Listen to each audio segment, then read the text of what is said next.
Shabbat shalom to all of you here and to all of you who are watching online. So when I knew I needed to talk about Whoopi Goldberg, I realized that I've never actually seen The View.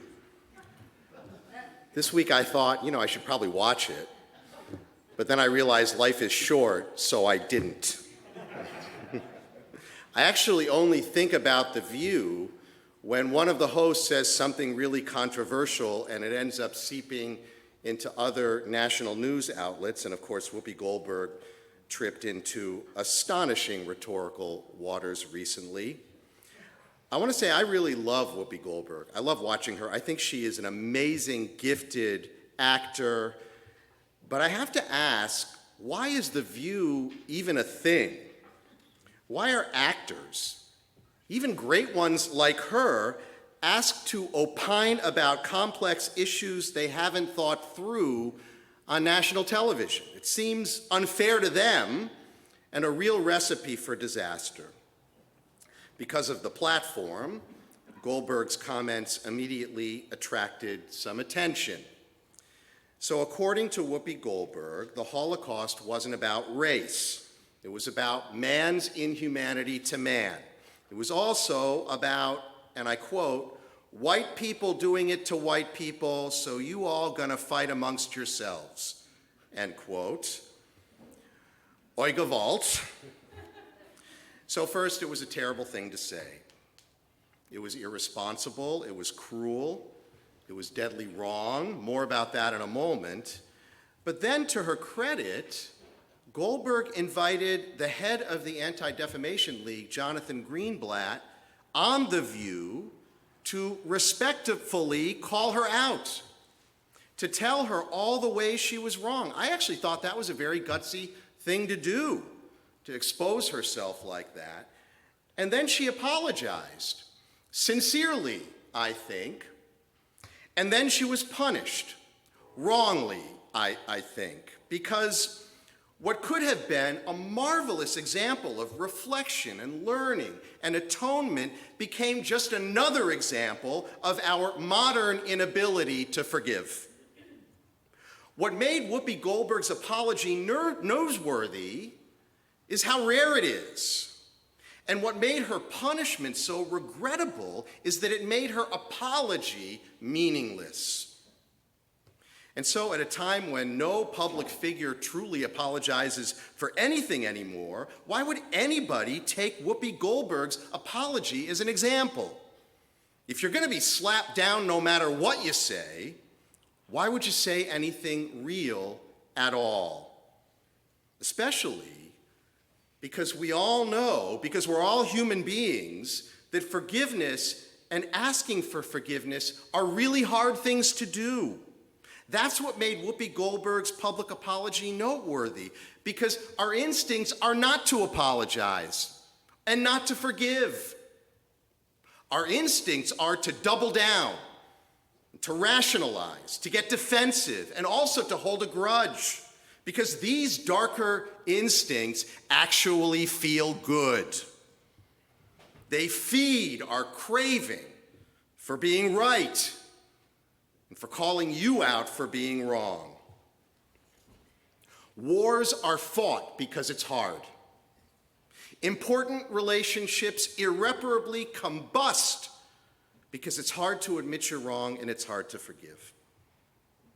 And today, public figures have learned that it's better to deny and deflect and gaslight than to admit they're wrong, and we reward them for it. So as a result, our culture has become coarse and mean and angry. Our holiest day of the year, Yom Kippur, is dedicated to forgiveness. The Talmud teaches that the whole world exists because of forgiveness, because no healthy, nourishing, holy relationship can exist without it. We have to be able to forgive each other because we all screw up.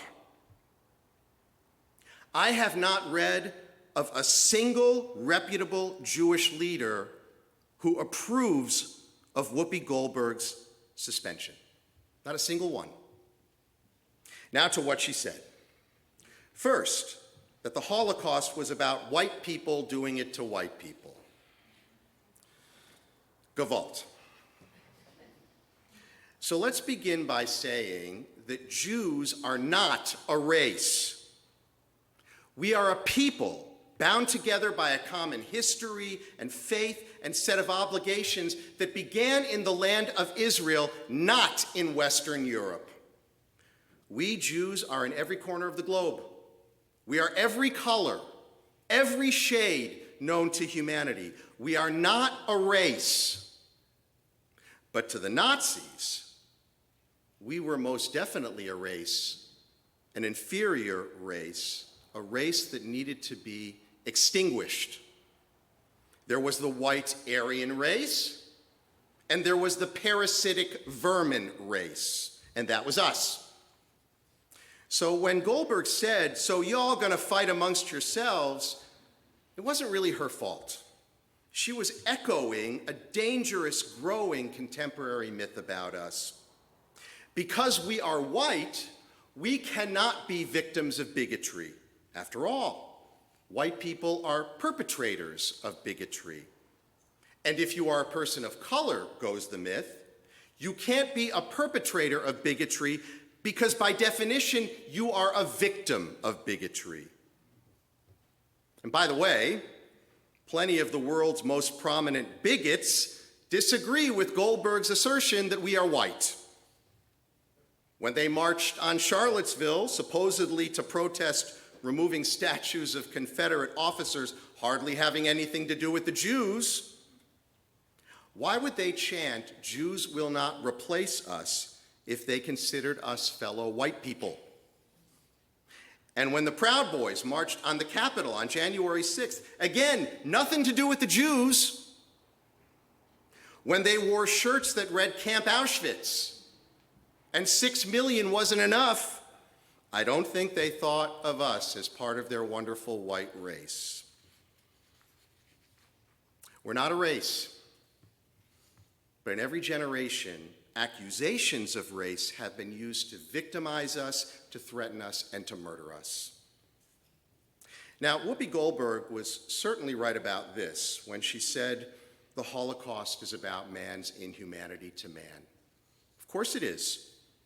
Of course, the Holocaust taught us what evil, sadistic, monstrous depths of depravity human beings can descend to. And of course, we have to learn that lesson from the Holocaust. But if we forget that the Holocaust was directed at Jews, that its singular focus was murdering Jews, that Jews were dragged away from their non-Jewish neighbors and shot and gassed and burned because they were Jews, we won't have learned anything at all. The highly decorated, completely assimilated German Jewish World War I veteran was murdered. And the Catholic child of a Jewish convert to Catholicism who never once stepped foot in a synagogue but went to church every Sunday was also murdered. To the Germans, Jewish was immutable, and they hunted down every single one of us. That was the point. That was their demonic mission. The Holocaust wasn't about race. The Holocaust wasn't about Jews. Come on. But again, it's not Whoopi Goldberg's fault. She was just echoing a new, growing rhetorical disease, trivializing the Holocaust and anti-Semitism.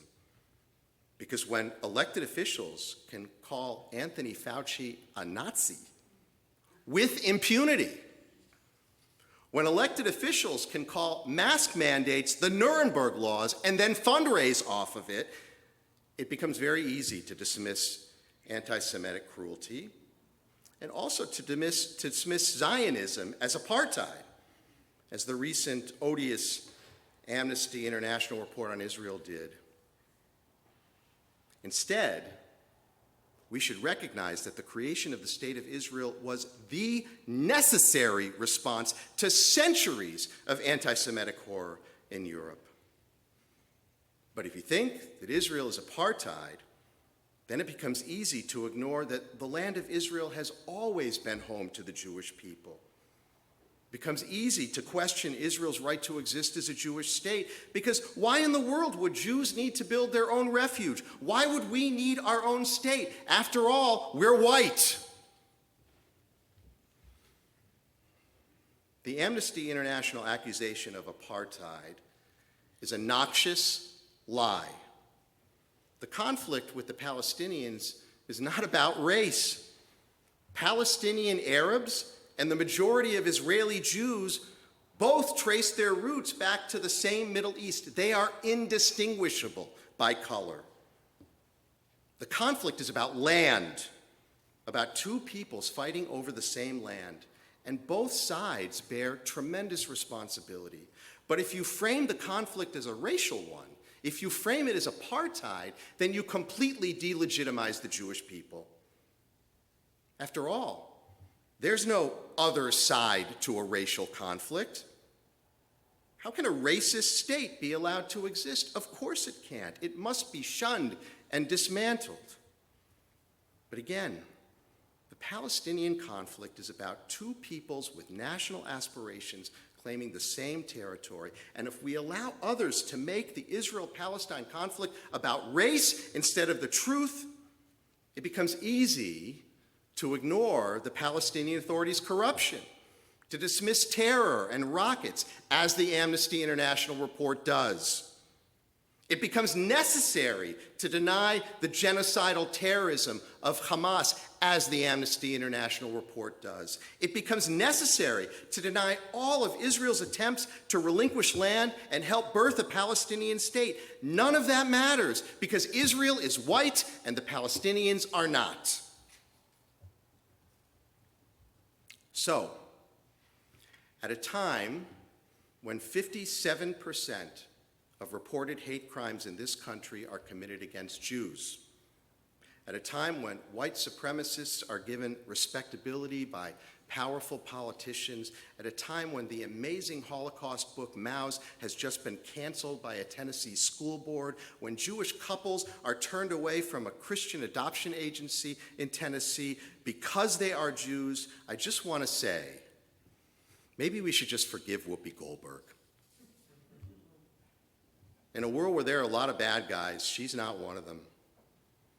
And most important, let's remember that we live in a time when I can give this sermon. It wasn't always like that. We live in a time when the head of the Anti-Defamation League was invited on national television to chastise one of America's biggest stars. Our best antidote to crass lies about us is to stand strong and to reaffirm our Judaism and our commitment to our community and to Israel, and to support the uplifting of all humanity. We live in a time when we can proudly and joyfully live Jewish lives. So let's do that. Shabbat Shalom. Pause for silent prayer.